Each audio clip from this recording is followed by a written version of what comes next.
To set the back button to show recent apps on your Galaxy Watch with Samsung Galaxy S25 Ultra, go to the app screen, find wearable app, and then tap it.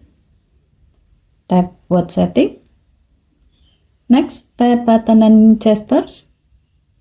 Under back button section, tap short press, and then select show recent apps. To see how it works on your Galaxy Watch, open some apps.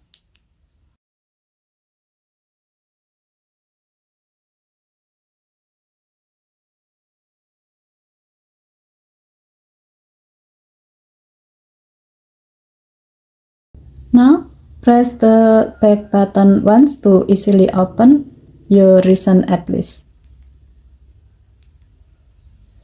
As a note, setting the back button to show your recent app list makes it easier for you to switch between apps, improving multitasking on your Galaxy Watch. Okay, thank you for watching. Please help to like and subscribe. Have a nice day.